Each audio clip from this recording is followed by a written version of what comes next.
Hai, jumpa lagi bersama Mega di sini dalam channel WIS Wanita Investor Saham. Tidak terasa ya, sudah hampir 3 bulan kita hidup berdampingan bersama virus corona.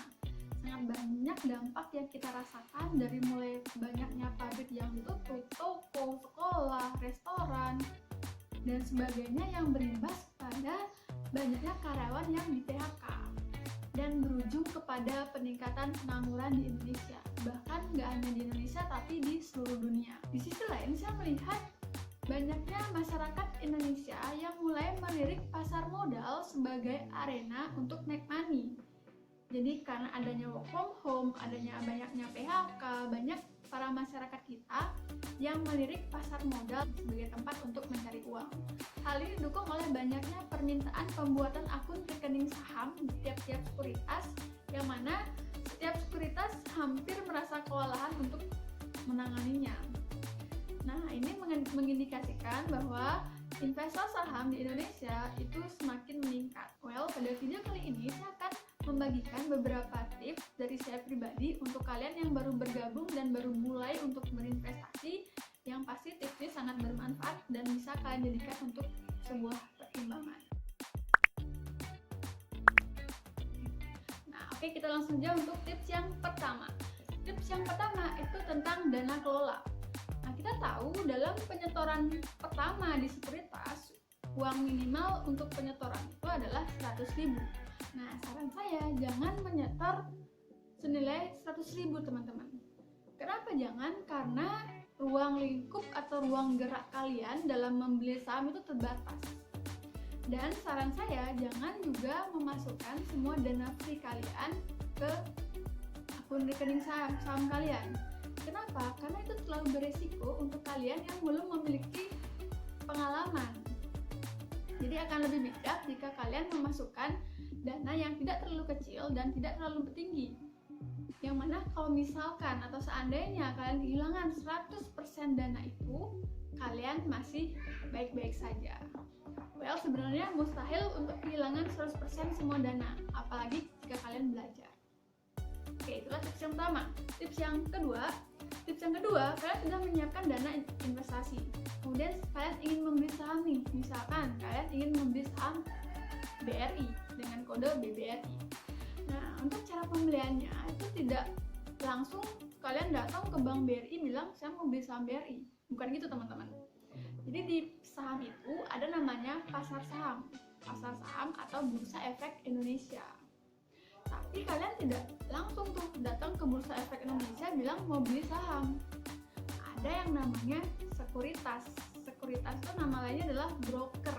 Broker adalah penyalur. Jadi sekuritas inilah yang menyalurkan transaksi kita kepada Bursa Efek Indonesia. Jadi pertama kalian perlu membuat yang namanya akun rekening saham di sekuritas.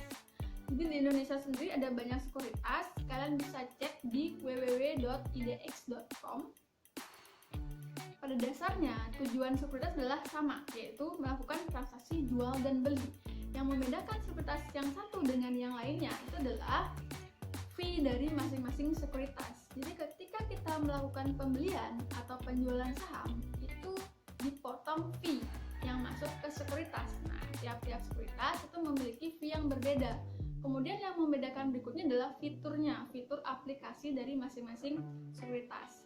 Nah, saran saya ketika kalian melakukan pemilihan sekuritas yang tepat atau yang baik, pilihlah yang memiliki fee yang kecil.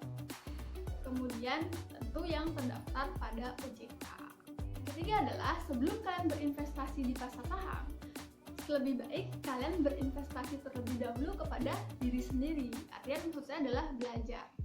Kita tahu saham itu adalah sebuah instrumen investasi yang memiliki high risk, high return, ya nggak? Jadi dia tuh bisa untung tinggi, dia juga bisa rugi tinggi.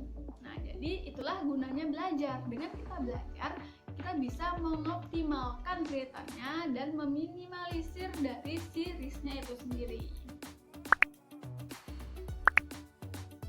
Jadi cara belajar tuh banyak, dari pertama baca buku, kemudian ikut seminar. Dari seminar ini kita bisa ketemu banyak teman yang memiliki frekuensi yang sama dengan kita, jadi diskusi lebih enak. Cara belajar berikutnya adalah temukan mentor. Nah, ini sangat penting, teman-teman.